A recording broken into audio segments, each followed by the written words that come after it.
fellow peers and other attendees. Today I'm going to be addressing an issue I am sure impacts every single one of you, inclusiveness and acceptance.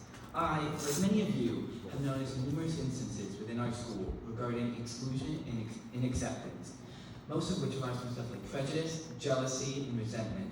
Out of all of these, prejudice sticks out to me most. Because why should someone who did nothing to you or anyone else be persecuted solely on the way they look, who they're attracted to, or what they believe in? Some of you may feel like this does not pertain to our community, but prejudice has been tormenting our school for ages, only seeming to go stronger each year. The most common form I see prejudice take shape in is hate speech, and I'm not the only one. Our school's administration and teachers have as well. If any of you could recall the assembly we had last year on the topic of hate speech, you might remember that was held because of the large number of reports our office was getting regarding students using inappropriate or derogatory language to their fellow peers. And I'm certain a handful of you in the audience today have, or maybe still do, use words such as these. And to those, I ask, try and put yourself in their shoes.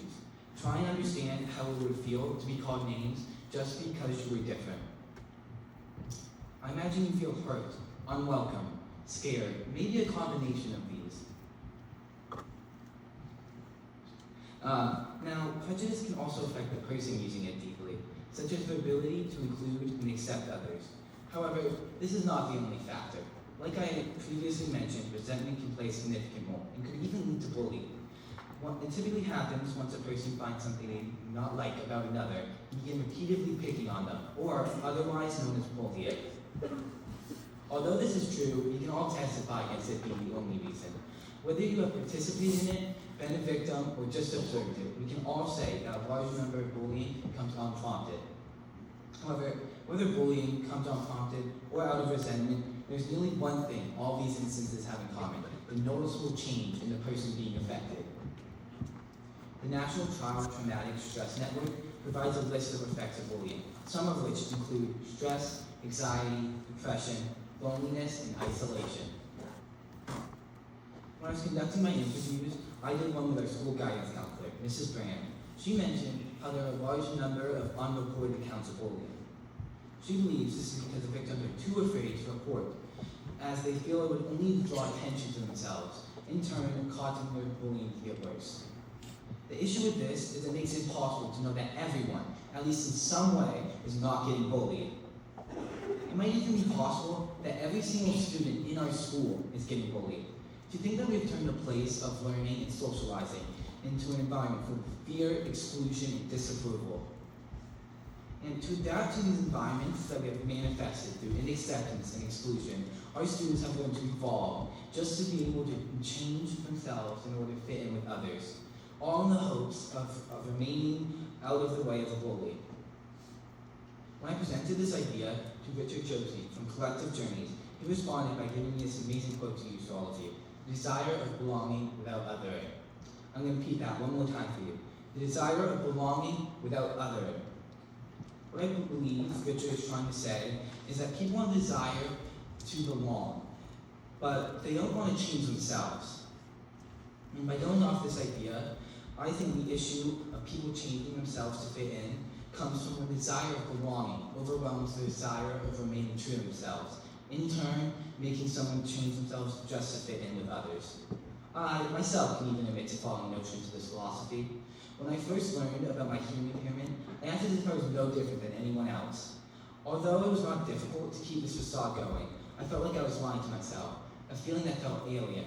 Although I was aware I'd lied to myself before, it was nothing like this, lying to fit in. Even though I noticed this early on, I continued my facade. It wasn't until I matured and realized that we each have our own differences, and it is these differences that make us who we are, and I was finally able to accept myself despite my impairment.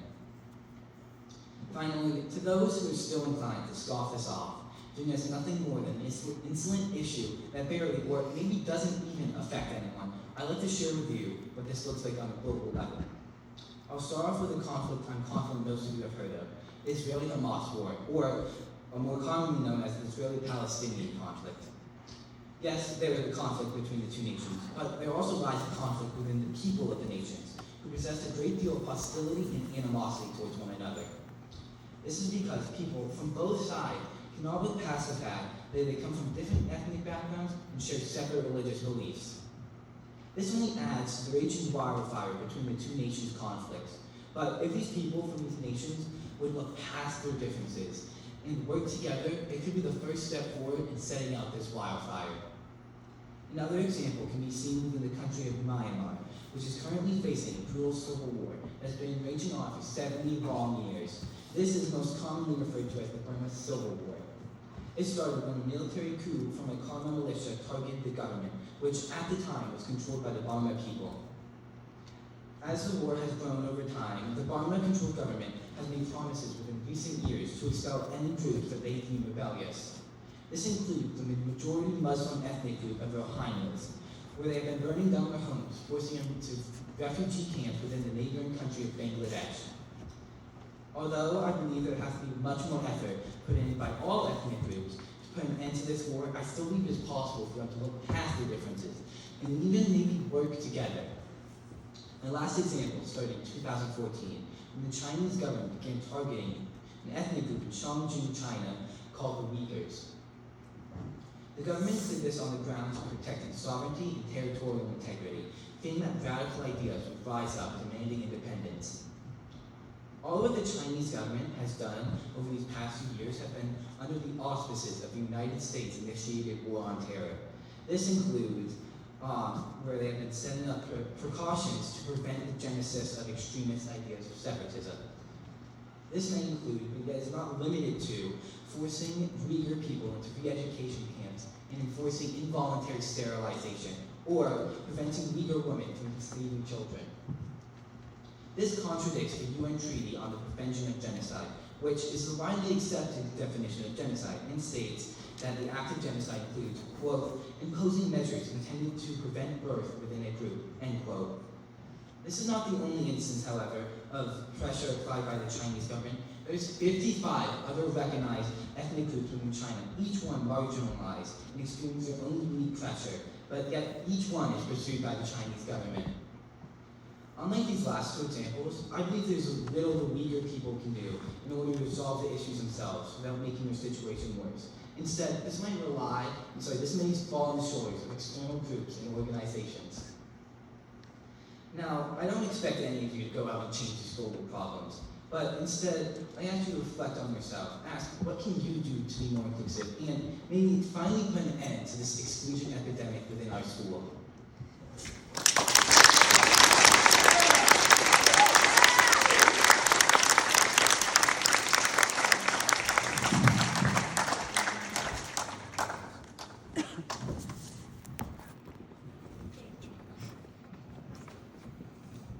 Thank you, Cam.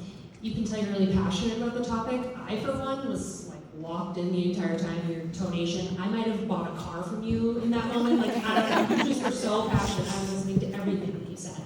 And you're right, this isn't just a global level, right? We can make small changes here in our community by really taking control of who we have control of, and that's ourselves.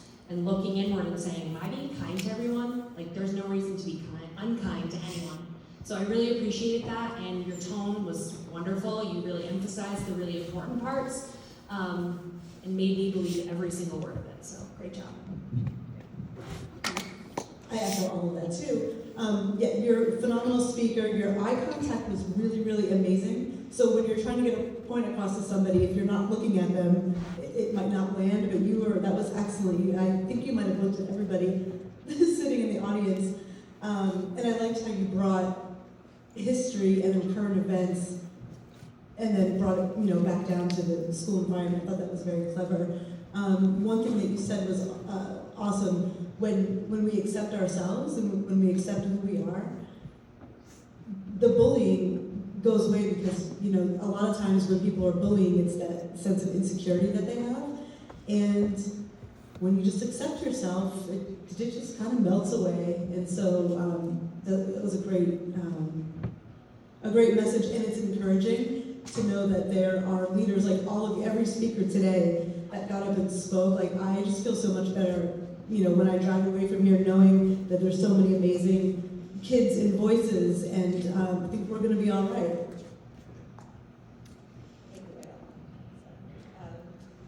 So, great job, Cameron. I a couple of the things that I had written down. One thing especially was that you had made the comment about just because you're different, you're treated differently. And I think it's an important thing to say that because everybody's different. No two people are the same. So friends become friends because they find those commonalities, or even when they have their differences. Like Aiden was saying earlier, you can still be friends even if you don't have the same opinion. So I think it's important to note that we are all different, and that we should hold each other accountable to those behaviors that, like you were talking about with how your friends may be treating each other or other people and bullying, that people, everybody, whether it's high schoolers or adults, we should be holding each other accountable to make sure we are being kind. So, good job. Yeah, the last ones we get us all. Another thing, high school is the time when you shape who you are and who you're going to be. And you can change later on. A lot of people, once you get out of high school for a long time, you say, well, I'm different than I was in high school. But that takes a long time to get to. You're pretty much getting to who you're going to be. So if you're going to be mean and a bully, and it's not just to people that look different in school, but it's also to, like, when you get older, it's going to be like how you treat the elderly, how you look at your community. So I think this is something that obviously should be walked into head on and taken seriously. So I appreciate it. Thank you.